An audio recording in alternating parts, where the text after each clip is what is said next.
estate investments, but maybe you're confused as to whether you should be a licensed real estate agent as well. So today I'm going to interview Keto, and Keto is a real estate agent that is also an investor, and his story is really cool, and he's going to talk to you about what it takes to do both. Stay tuned.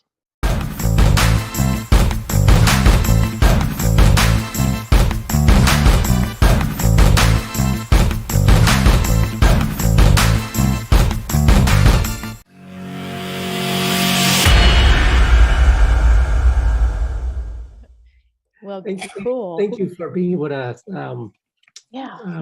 set this up. Appreciate it. Well, I'm interested in learning more about what you do for investing because, a lot of real estate agents have their license but never thought of being an investor. And that's like one of the most beautiful things about having your license is actually learning how to invest. So, just kind of picking your brain, like where your journey came from. And I wanted to record it because I want to share this with our private group so that we can get them inspired, to think bigger than just transactional. Having that passive income is life-changing for people. Yes, it is. It's definitely life-changing. And, like you said, being that we're licensed agents, we see deals come across our table all the time. Instead of just selling it and make a commission, right? You make more money in the long run getting the cash flow. Right. Absolutely. So what was your, beginning thought process, and what did you do before you became an investor in a real estate agent? I was actually an engineer, and so I was, I first bought my property. I didn't even think of it as investing. We just need a place to stay, right? And so at the time I was, single and living with my sister. And for a couple hundred extra more dollars, I can own my own place. So I just went and just bought a property. It was a foreclosed property, needed a lot of work, but you know what? I was willing to put some sweat equity into it. And so that was my first property. And I didn't even look at it as an investment. It's like, okay. And then being that I was single, it was a 3-bedroom, has 2 extra bedrooms. So I just logically thought, you know what? Let me, had some friends that needed a place to stay. And they said, hey, would you mind if we, rent one of your rooms for you? I said, sure, why not? So I had 2 roommates, paid 2/3 of my mortgage. Nice. So, this was before house hacking became like a popular term, right? So I just logically, made sense just to do it. And and one of my coworkers introduced me to the book Rich Dad, Poor Dad. And I think most investors, they've actually, most of the investors I talked to, like that was kind of like the catalyst, the book that just kind of got them to thinking things differently, right? Mm-hmm. So I read the book, like, okay, that's kind of interesting. But then I took the equity out from my first house. I bought another property, right?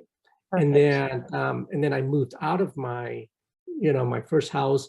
I bought a condo, and then I just kind of kept doing that, right? And so, by the time so after like my third house, I think, man, I'm doing all the work and the agent was just making a commission, right? Yes. So I was thinking, okay, because the first agent that got me the house, I didn't even know about I was brand new, like I didn't know about doing an inspection, right? So when I bought the house, we turned on the water. I bought it during wintertime. The walls were leaking. Oh And my so goodness. there was like 20 some broken lines that I had to fix. And so, so I didn't know anything about, so the agent didn't really do their fiduciary responsibility in terms of, okay, in this foreclosed home, getting an inspection done, then you could renegotiate, whatever. I didn't know any of that. I was like, okay, I'm just getting a house. I know I'm going to do some work, but I didn't realize, what I was really stepping into.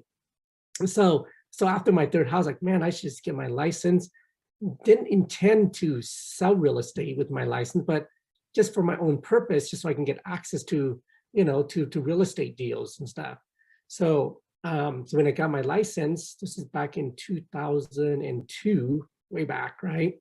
And I was still working with as an engineer, but my girlfriend, which is now my wife, right, had a friend wanting to know what I was doing. So I would, after work, I would show them some properties, show them how to do the calculations. They would buy and I would make a commission. So it got to a point where my part-time real estate commission exceeded my full-time income as an engineer. So I thought, you know what, let me just make the leap. So I made the leap, jumped in full-time to real estate. Now, back then, if you look at from 2002 to like 2005 and 6, market was hot, right? And I mean, I'm still, you know, a realtor new agent. I was at the time with Keller Williams, right? So I was doing really well at one point. You know, I was like in the top 10% of the organization. And so I was just buying properties, and I didn't really like study investing. I mean, I've just read Robert Kiyosaki's book, and I just kind of did that. So this was before like you had access to YouTube and all sorts of programs and things like that. I mean, which it's easily accessible now. I think agents who want to start investing, they have such a opportunity to learn because of what's easily available now, right? True, I agree with that, but there's a big possibility to get ripped off on a lot of courses too, because there are programs that exist now on YouTube, and the wrong advice for the wrong reasons, you know, to take advantage of people. So I think, you know, with your experience, and I was licensed in 2002 as well, so I went through those the crash as well, and you know what was going on. I ended up not being an investor, but I represented a ton of investors after the crash. And I saw a lot of people that knew what they were doing, a lot of people that didn't know what they were doing. And so I think it's important for real estate agents to understand those numbers. And with that being said too, when you are representing, did I lose you? Hold on, there you are. When you are representing as an investor and a real estate agent, what are the no-nos or the things that you shouldn't do as a real estate agent? For example, a lot of people think that there's a conflict of interest being both. So explain that a little bit on, you know, as the mindset of a realtor and an investor, you know, what kind of things do they need to be careful of doing? Right. Obviously, you know, number one, you know, if you're investing in another investor, you have your fiduciary responsibility, right? But when I'm buying for myself, obviously, it's just full disclosure, you know, because oftentimes, you know, I mean, I buy stuff off market and on market, right? And so it just having that disclosure, letting them know what your intentions are, because when I'm representing, which is kind of interesting, even though I can represent myself as, you know, as a licensed agent, what I'm finding now is it's better that I use another agent to represent me, right? So even though I'm licensed, especially if it's on the MLS, right? You know, oftentimes I will have the other agent represent me, or I'll even have the listing agent represent me if they're okay with doing dual agency. But it just makes it easier, right? I agree. And even when I'm listing my own properties, it's easier to, I could save money on commission, but oftentimes I'll have another agent list my properties for me, right? Because then it creates that buffer, and then, you know, all that disclosure. So it kind of helps, it helps me. And plus, you know, I don't have to fill out tons of calls from other agents. My agent could deal with taking the calls, even though, you know, I'm fully capable of doing it.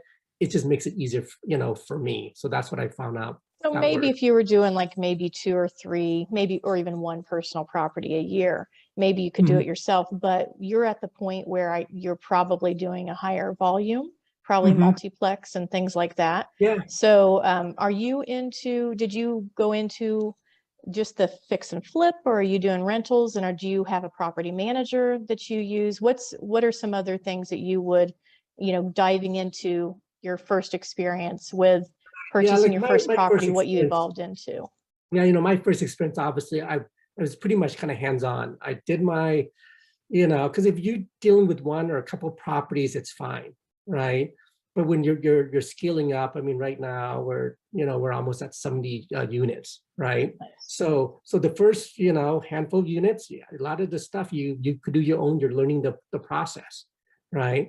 And so, you know, so before I started like really accumulating properties, I did a lot of, you know, single family homes, did some fix and flip. So just kind of getting that experience. And what happened, I'll kind of back up with my story in terms of, you know, when the crash did hit. I mean, I had at that time about 10 properties, and I literally was just devastated. because, I wasn't really, I was more like, my mistake was banking on appreciation because home prices keep going up and up. And I was like, man, this is great. I'm going to buy these properties. Not only is the tenants paying my, Mortgage. mortgage, Mhm. I'm actually going to make money, right? But that wasn't the case because, uh, my mortgage wasn't, not all of them was, I wasn't cash flowing all, like some of them I was breaking even, some of it I was out of pocket. And my logic was, hey, you know what? It's a forced savings, right? I'm putting 2, 3,000, 4,000 or whatever, dollars, per month to feed into these rentals, thinking no, because it's forced savings and I'm gonna get the money back with appreciation, right? Wow, when the market hit, took a dive in 2008, it started affecting me. So till probably about 2010, that's when I said, you know what, I had it. I'm done. I literally was out of the game, Mm. end up losing over $2.1 million in real estate holdings, Ouch. right? Yeah. All the IRS like 300,000 in back taxes. Mm. Because, as an agent, I was making good money at the same time, but, you know, I wasn't paying my taxes, right? I was trying to skirt the issues, like, oh, I'll get to it. And it finally, when things Catches up it with you. finally Yeah. caught, yeah. And I thought, man, you know what? I'm done for the count. But in the back of my mind, like, I knew real estate was the way to build wealth, Yes. right? I knew that was like, so I took a break from 2010 up till to about 2017. Literally, I was just trying to make ends meet, I mean, at the time, So just being a I was licensed agent from that time period and not really messing with the investment side until the correct, market correct, yeah. recovered or whatever you saw was Mhm. happening. Yeah, and so during that time, I took a break from investing and then real estate. I still have my license because I Mhm. figured, a couple deals here and there, that's fine, Mhm. because I didn't want to lose my license and having to redo it again down the road. Like I'll just kind of keep it afloat, and I get a couple deals here and there, fine. But so it wasn't till about 2017 I started getting back into real estate, kind of more like, okay, well, let me just start on more of an investing side. Because, when you go through something that's really challenging, Mm. like I didn't want that experience to just be an experience, Mhm. right? I want to say, what can I learn from this experience? And how could I use this experience to help me move forward, in life or in my investment, whatever that thing is. Like, I didn't know how I was going to use it, but I Gotcha. mean, I was badly beaten up. I mean, I was loose down for the count, but I knew, it's like, you know what, I get out, I'm going to learn something from this, because in life, there was some times where I was so broke, Lori, it's crazy. Because, as I have 3 kids and a wife, right? And you want to be able to provide for your family, right? And at one point, like, I just felt like I couldn't provide for them. One of the memories that really sticks out for me was my daughter's birthday, right? And literally, I was so broke, emotionally, financially, like spiritually, I was just broke. Everything. And for Yep. my daughter's birthday, of course, kids don't know what's going on, right? And so I snuck into her room, went in there to her piggy bank, right? So I can grab change from her piggy bank so I could drive down to the dollar Oh, store and get her birthday gift for her birthday. wow. I'm sure that was like the pivotal moment in your life that you're like, cannot happen again. Right. Right. It was tough. I mean, I just Mhm. thinking about it, I mean, it's like, man, I That makes me remember, want to cry. That's a horrible yeah, feeling. literally, I mean, Yeah. I was tearing up, like driving to the, Mm. store thinking, man, like, what kind of man am I? What kind of father am I that I can't provide for my children? And I'm a believer. So Yes. I knew, Yes. like, like, Lord, I know you didn't put me on this earth to suffer, like you put us on this earth to live prosperously, you know. Today. Right. Yeah, Today. yeah. Yes. And it's like, help me be that man you created me to be, right? Because I cannot continue to live where I wasn't even living paycheck to paycheck. No. It was less than that. I couldn't even get a paycheck, right? Right. So So yeah, I was just so, financially spiritually broken. Like, man, I mean, I even had to jump on public assistance just so I can get food on the table. Like literally, that was like, because all my life I thought I was, I felt pretty successful. Yes. Graduated college, engineering degree, had a great job, making good money, and here I am. I can't even, buy a present for my daughter for her It's like you birthday. were 1,000 steps back. And Oh how do yeah. you get 1,000 steps ahead at that point? Exactly. Exactly. So I was like, man, I was down for the count, but I knew for things to change, I had to change, right? Oh yeah. I've always been a believer in like personal development and just, like being positive, right? But it was hard at that time to be positive. But you get to a point where you just have to let your ego go, Yes. right? Just ask for 100%. help. I mean, I, proud to my parents, which, at the time I was too prideful to ask people for help, right? But then when I got to a point like, you have to let your ego go and just be humble and ask for help. And that's what I did, And right? humble, I think, was the key there, because sometimes it's hard to admit that you've had everything going with the way you thought it was going to go. The market, you were a direct reflection of the market, which there was Mhm. nothing you could do about that but try to, to survive. A lot of us went Right. through that. A lot of my real estate friends got out of the business, but that was after they lost their car, their house, like Mhm. everything. They didn't stick in with it. Fortunately, you did keep your license, you stuck with it, but you had to get to the bottom to be able to come back up, right? Right. And so with your faith and what you had and that belief that, God, you don't want me to suffer like this. You want me to take care of my family. So what lesson did I learn, and how can I turn around and share this story and lesson with others so that they don't go through what I went through and know they can do this? So what happened after that when you went through this pivotal moment of, oh my gosh, I've hit rock bottom. What am I going to do now? Yeah, that's exactly like so. I mean, I made the pivot. Like, you know what? I just got to do what I got to do. End up getting a job. Just anything, any company that would hire me. Yes, a Like this, paycheck. it's Yes. yep. Just so I can get that paycheck coming in, and then I grew up in the food industry, and then for years, I watched my parents work hard in the food industry. I thought, man, I'm lucky I didn't have to do that. But ironically, it was the thing that saved me, right? It's like, Wow. you know what? Let me go sell, food at the farmer's market. Let me start selling food. That's what I did. So on the weekend, so I still Mhm. had a job. Then on the weekends, to make some extra cash, I would go sell at the farmer's market. I would load up my minivan, right, with all the equipment and tents, and go and then we would sell. I would sell, egg rolls and fried noodles, so Mhm. Asian cuisine, right? And so, and that's what just doing that over time, it started giving us the income we need to climb ourselves out. And within 6 months, I was no longer on public assistance, Great. right?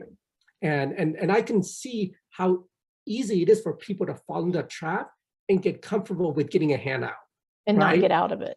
Right. Yeah, and not get out because you're getting free food or whatever. Um, but it's like, nope. And then I was, obviously, at them I learned to do short sales, was helping a lot of people with short sales because I Mhm. was going through my own deal and doing loan modification. So I was able to use that and help other clients that were in similar situation as me to help them get out, right? Fantastic. And Love it. anytime just doing what I could do to put food on the table. And so, and fast forward to like 2017, things started looking up, and I told my wife, like, I want to get back into real estate again, right? And just kind of focus and, taking the lessons that I've learned, like I want to be able to use that, use that. It was horrible. Like I wouldn't Wonderful. wish it on anybody. But when you go through something like that, don't just go to go through it. Look back and see what you could learn from it so you don't do it again, Yes. right? Yes. So what And did one that of the look things like for you when you had that conversation with her? Was she scared? I'm sure she was, but she obviously had to rely on her faith and belief in you too. right, yeah, she says, you know what, we're going to do things differently, right? And so late 2017, I was like, okay, well, you know what, I'm gonna get back, let me get back into, you know, real estate sales again. So I started calling on expireds, right? You know, easy way, just people are those that already raised their hand, for some reason couldn't sell, and if Mhm. I could help them. So I call up to this, you know, an expired, asking they still wanted to sell. And she said, yes. And I said, great, well, you know, let me go take a look at it and run some comps, right? Mhm. So I drove there, looked at it. This was a shed as a rental, so it was vacant. It's kind of looked, I was running some comps, and I was like, man, you know, at the time I didn't know, like, I've never done a fix and flip or anything, Gotcha. right? But I knew that there was value there. Like Mhm. somebody could buy, fix it up, and then make money out of it. But then I thought, you know what? Um, and I've heard the term about wholesaling, right? Yes. You know, but I've never done it. I've just kind of heard about it. It's like, you know what? You know, let me see if I can buy it for myself. And then so I went back to the lady. She's an elderly lady, and I met with her son as well. And I said, you know what? I would be interested in buying it from you guys. Would you be okay with that? You know, I was, I'm an agent, blah blah Of course. blah, Mhm. and you know, disclosed everything. And she says, yeah, you know, we'll sell it to you. So she gave me a price. I said, okay, that's doable. And then when I did my inspection, there was some other things that were wrong, and went back to her and kind of renegotiated. So at the time, I picked up for like 180, right? Nice. I told her I would pay cash. Mhm. Now, did I have 180,000 cash? No, I did not, right? But that didn't stop me from putting in the offer, Mhm. right? Because in the back of my mind, like, you know what? Maybe I could sell this to another investor that'd be willing Absolutely. to pay more than what I paid for it, right? And so, so what I did was I called up another friend that was an agent. I said, "Hey, are you working with an investor, right? That does fix and flips and stuff, you know, that could pay cash?" And he said, "Matter of fact, I am. What do you Wow. got?" So I said, "Well, I've got this property. You know, I'll sell it for, you know, at the $230,000. Okay." So I picked up for 180. So for 230. So they looked at it, and they gave me my price and say, hey, well, you know, obviously I'll give my friend, you know, his 3% commission for Mhm. representing um, the you know, the buyer. Mhm. So that was like my first deal into like wholesaling, right? It's like, man, this is actually good. This is actually better than actual listing the property, because the Mhm. reason I thought I was going to list it, right? And so, and I ended up making about $60,000 right on the Incredible. first deal. It's like, oh, man, this is good, and this is legal. Like I can Yes. actually do this, right? And so, right away, like, man, so I went and um, you know, found another deal and made like 60,000. I mean, like 80,000 my next deal, right? So I was averaging like 40 to $60,000 a deal. So at that time, even though I had my license, I wasn't really listing, you know, listing properties. I was just kind of Right. acquiring them, and Right. then I would sell it to another investor, and they would fix it, they would flip it, you know, So and with acquiring it, so that people, other agents on here will want to know a little bit more detail about the acquiring part. So mhm. when you're not listing the property and you found the person basically with the money, what does that look like for you as far as how did you make that $60,000 profit? What was your part in that and how that came to Right. be? Yeah, my part was, you know, how I made the money was through what's called an assignment fee. Okay, so basically, the investor, I'm assigning my rights to buy the property, okay, to the investor. And for that right to buy the property, he's paying me a fee, right? Whether it's 60,000, 80,000, 100,000, whatever that fee is. So he pays it because he knows that that he could sell it Right. for, fix it For a and sell it profit. for more, Hmm. because when wholesaling, you're buying it way less below retail, Right. right? So that was kind of where I started making that a big lump sum, and that's what's really propelled me. Like, you know what? Like now that I had some money, is really get back on my feet, got some money, you know, then let me actually, you know, get this property and buy it and fix and flip, right? So I would buy properties. Now I'm the investor, right? Now not only Yes. do I buy my own deals, I'm going to fix it and I'm going to flip it, okay? And which is, at the time it's great, but what I realized was, fixing and flipping and selling properties, yeah, sure, you make a quick insertion of cash, right? But the thing is, it's not going to build you wealth, Correct. right? There's no passive income. It's a quick, Right. it's a return on your investment is what it is, but it's a shorter term. Right, shorter term. And so I think I wanted to build, a passive income, and it's like, I have a goal. It's like, okay, I want to, for me, my goal is if I can make $10,000 a month in passive income, that covers all my expenses, puts a little money aside for a little vacation, 3 times a year, whatever. And I can be fine. And then I don't have to worry about when's my next paycheck coming in, right? Because when you have to worry about when's your next paycheck coming in, it makes it harder to serve your clients, harder to serve people when you're just trying to survive, right? And so that was my goal. It's like, okay, now that I've done some fix and flips, now it's like, you know what? Let me start holding these properties, and then so I can get the cash flow. And so this was in Seattle, right? And so I'm in Billings now. I moved to Billings April of last year, right? And so I said, okay, well, I set myself a 3-year goal. What I'm going to do is, I'm going to buy some properties and give myself 3 years to get my $10,000 a month cash flow, right? And so from there, when I came to Billings, to still have my licensing, well, I'll do some traditional real estate and then also some investing on my own. But it comes to find out I'm doing more investing than I'm doing, traditional real estate, right? So what I'm doing is I'm buying properties, I'm holding them, and I'm buying it, some cash, some financing, right? But also what I'm learning is to acquire properties creatively, okay? Because there's situations where like maybe if the seller is like maybe like kind of upside down because their mortgage is more than what they can sell it for, right? Or maybe they're way behind on the mortgage, right? And they just want out. So be able to catch them up, give them some money, and then then take over the properties, right? And so there's a whole different ways where we can actually acquire properties where it's kind of like contract for deed, right?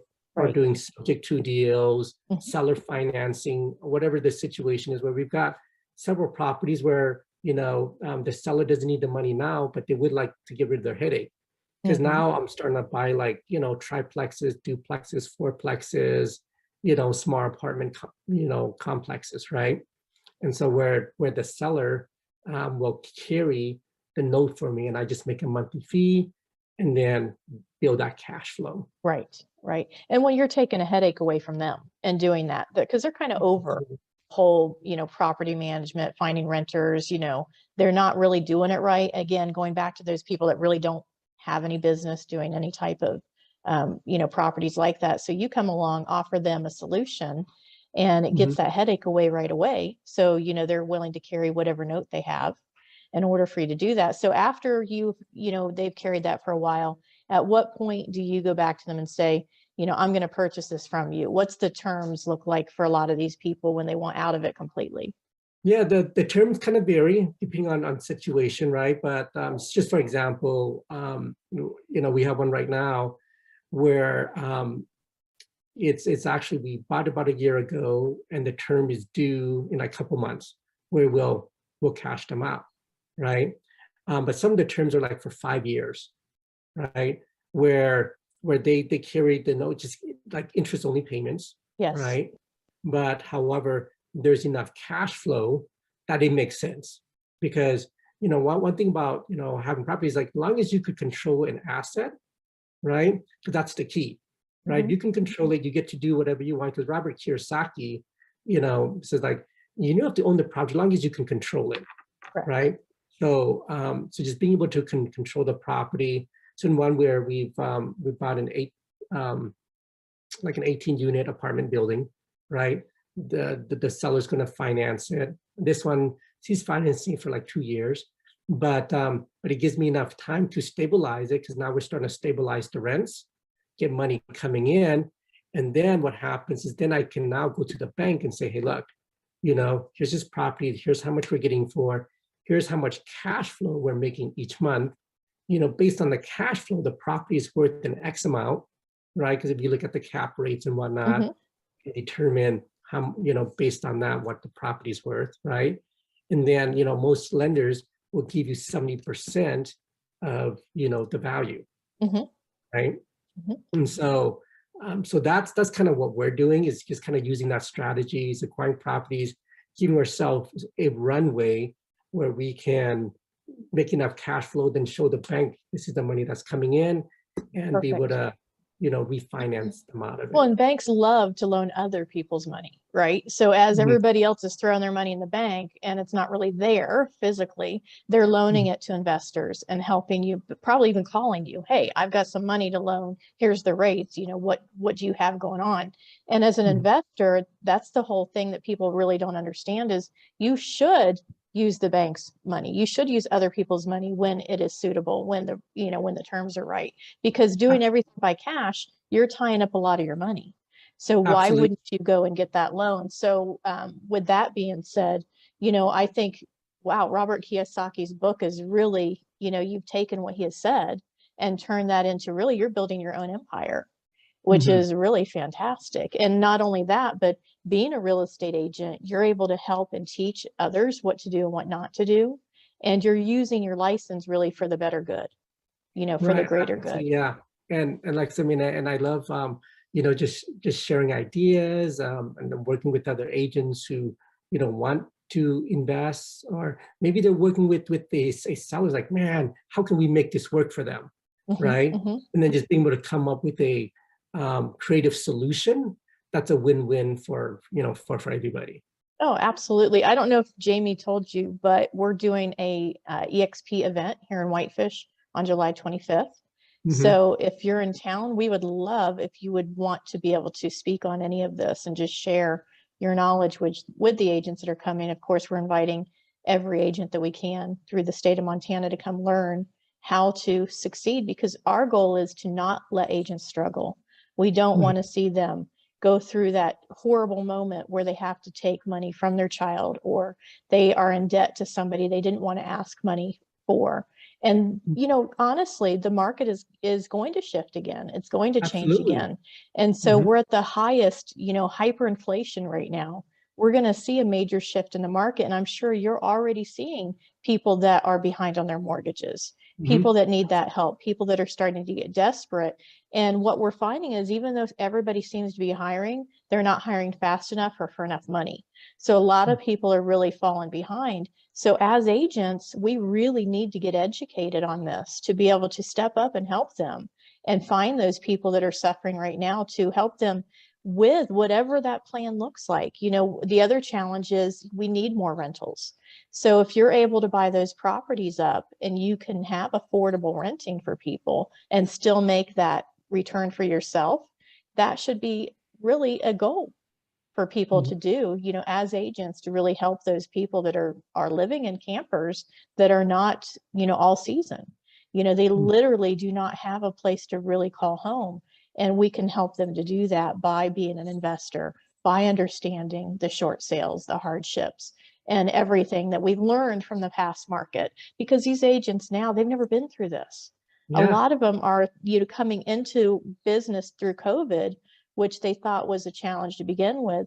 But wow, they don't even know what's ahead for them after this, right?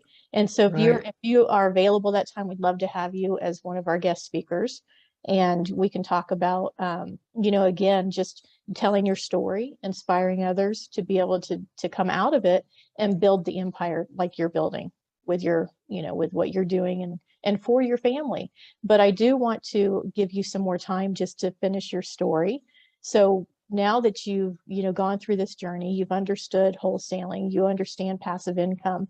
What is it for you in the next year and even 2 to 5 years? What does it look like for you? For me, like, it's just to really getting my financial house in order, right?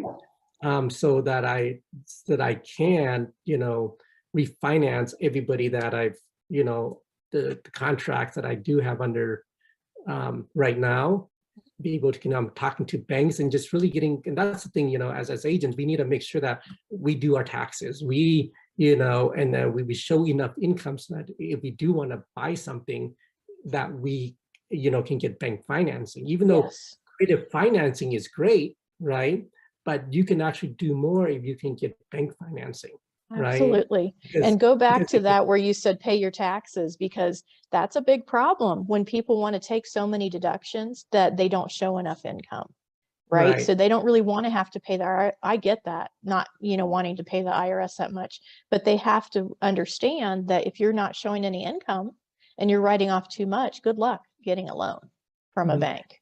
right. And then at the same time, you see, if you have rental properties, there's lots of write-offs where you can that you could show, Mhm. right? Because you can take depreciation, right? You could do cost segregation. I mean, lots of ways where your CPA could help offset that income and do it legitimately, right? Now, with And, that being said, because you have your real estate license, you have an advantage over other investors because they mhm, have to wait basically once they sell a property to really get the tax benefits. You can do that now. So when you file your taxes, like you said, there are things that you as an investor, but there are things as a real estate agent on top of that that the IRS has allowed for you to take mhm, extra deductions now rather than right, when you sell the property. So that's another advantage when you say of having your license as an investor. right, absolutely. Yeah, and so like my goal is to get, my financial house in order. So then what happens is, see, then I can unlock all the equity that I acquire, right? And be able to pull out the money. Because when yeah, it's great when you do seller financing, but you're paying them, but how do you pull out that equity, Mm-hmm, right? mm-hmm. And so, I mean, and if you have literally hundreds of thousands of dollars locked up in equity because you don't have your financing order, you That's don't have right. access to that money, Right. And right? what would you do with that money? You'd go invest in something else, right? Yeah, So you'd want to I be able would to pull go that equity out to make another investment. exactly. And then you just keep, just keep parlaying, just roll it over. Mm-hmm, And, so fortunately for us, I had my 3-year goal, right? mm-hmm. But, coming to Montana, I was able to hit that in 7 months. No So, kidding. Wow. yeah. So, Congratulations on that. That is crushing it for sure. And yeah, do you, thank and you. so with that being said, like what do you attribute that to, the fact that you were able to do your 3 year, and you said 7 months? Is that right? Mhm. What Yes. do you attribute that to?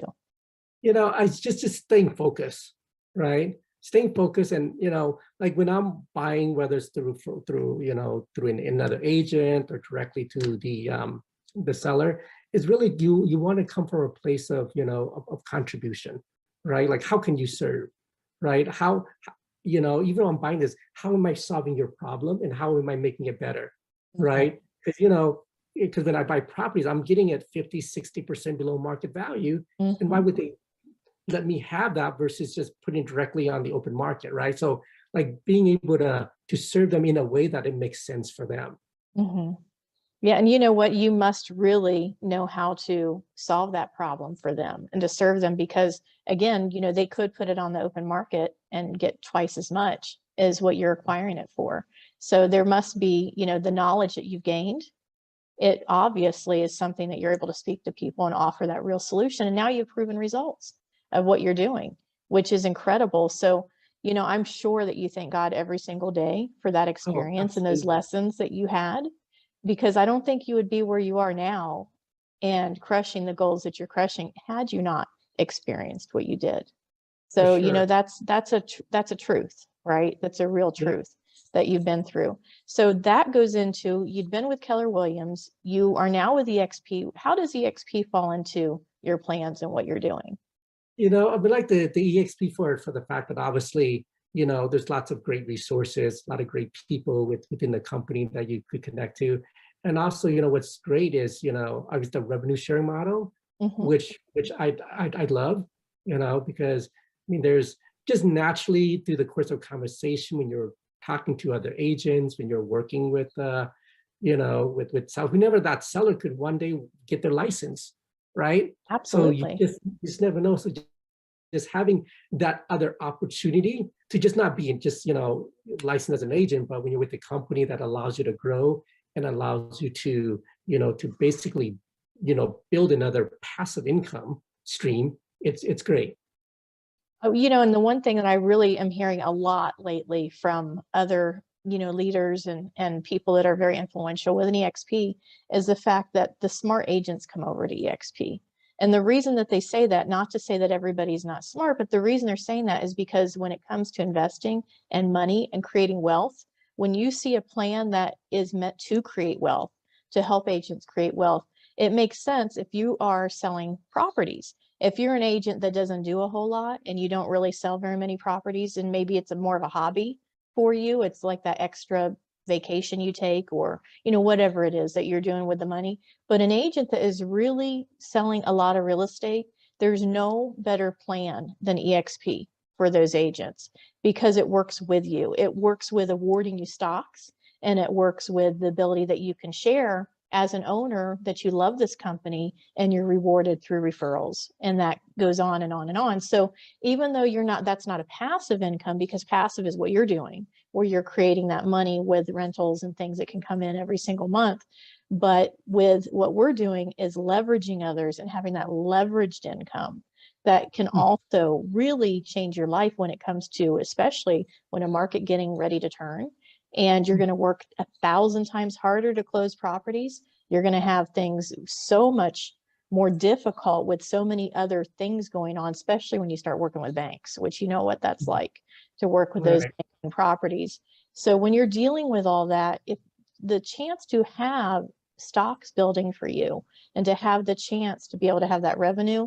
So in your next 5 years, I'm sure that you've looked at your numbers, because you're a numbers guy. This is what you're looking at as far as building that leveraged income and really legacy for your family. What would you say to other agents about why they should take a look at EXP?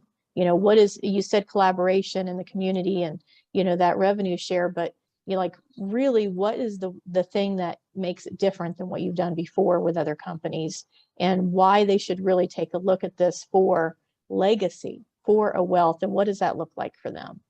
Right. I mean, because if you're going to sell real estate and you're going to do a good job, and when you do something, you're going to put your energy into it, right?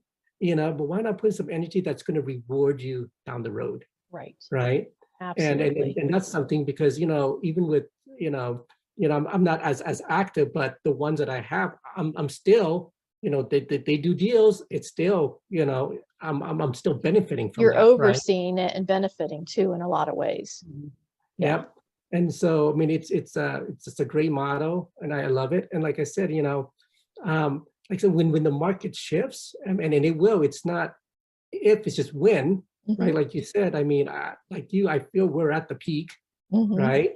And we just got to be ready. And the more tools we have to help sellers go through a transition, the better off, because the more you serve others, you get rewarded for serving others, right? 100%. Yeah. And so each day I feel blessed, not only am I serving me, but I'm also serving the tenants, because they don't realize that. I'm serving them. They're not just paying me. I'm working for them, providing them, a clean, safe housing, right? That's right. No, you're really thinking about them. And the other thing about EXP too, for agents that aren't as experienced as you, is that EXP is set up for their own REO certification. So agents right now can get certified as an REO specialist. So the banks will want to work with you, because that's the asset managers. They're going to look for people that have experience and are certified. They're not going to waste their time with people that don't understand what a BPO is, or, what the process is for the keys for cash. So, that's one thing I think we're ahead of the game with other companies, because we already have that in place for agents to do that. On top of that, we have a lot of different classes talking about investments. We are very active in the crypto community, and, preparing to be able to purchase homes and sell them through crypto. So I think EXP is a full platform. It's got something for everybody to make sure that when this market does take a shift, that you're ready and that you're going to make more money. Like Robert Kiyosaki is saying right now on YouTube, this is when he gets excited, because this is when he'll make more money than ever. So as an investor, yes, there's a downside to it where people, really do need your help and they're going to have to learn the hard way. But there's those that are investors already that see the opportunity, and that opportunity of being able to pick up more properties, being able to get a better return on it. Cost of products are going to come down, so that when you are running your numbers for flipping, the lumber isn't going to be as expensive. Things are going to be more affordable to be able to do that. And on top of that, buying, in stocks, you can purchase a whole lot of stocks when a market does come down. So that's creating wealth for people for the future. But I feel like a majority of agents don't really focus on wealth because they don't really see it. They're so transactional and they're so worried about chasing those next deals. And then, of course, we have agents that have been successful. They are producing millions of dollars in sales volume, but then they run through the burnout. They get burnt out. They don't know what to do as far as like, I like my lifestyle, but I have to keep producing the way I'm producing to keep this lifestyle. So again, that gives you the ability as an agent to start leveraging others, leveraging other people's money, which is really the key to building wealth. And, eXp gives us that whole platform. So we're really fortunate to have agents like you that have come into our community and that we're able to collaborate. I don't know of any other company that an agent would get on and share their story like this and be so vulnerable and be able to share what you did to be able to create, your empire that you're creating. So thank you so much for being so vulnerable and sharing your story, because I do believe that you're serving others by telling them your story and sharing with them the tips that you've provided today. With that being said, is there anything else that you would like to share with the agents that are going to watch this today that is going to be impactful for them? Right. Yeah. I mean, I just say, just really, try not to just think about transaction, right? Just think about building long-term. And real estate is a long game, right? Like it doesn't have to be like quick. I mean, even if you bought one property a year or one property every other year, but as long as because you're seeing it come across your table, figure out, how can I own this, right? And what could I do instead of just selling it? What could I do that I can serve the seller, get them what they want, and be able to get, also get what I want as well. So just think about, make it a goal. Like, pick up one property, this year. One property a year. I mean, as an agent, you're going to see lots of deals, and I'm sure you'll be able to at least pick one that's going to make sense for you. Thank you, Kito, so much for the interview. And I'm sure agents all over the world are going to be very, very intrigued by your story and your video. And thank you so much for sharing it with us. So everybody, I want to make sure that you do subscribe to the YouTube channel for Trailblazers. Also, make sure you hit the notification button so that when we do videos, you'll be the first to get them. So if there's anything that you liked about our video, please give us a thumbs up and comment below. If there's anything you didn't like about the video or any comments that you want to make, with the thumbs down, but go ahead and do that, but let us know why you didn't like the video or what kind of things that you would like to see in our next video. So thanks again for watching.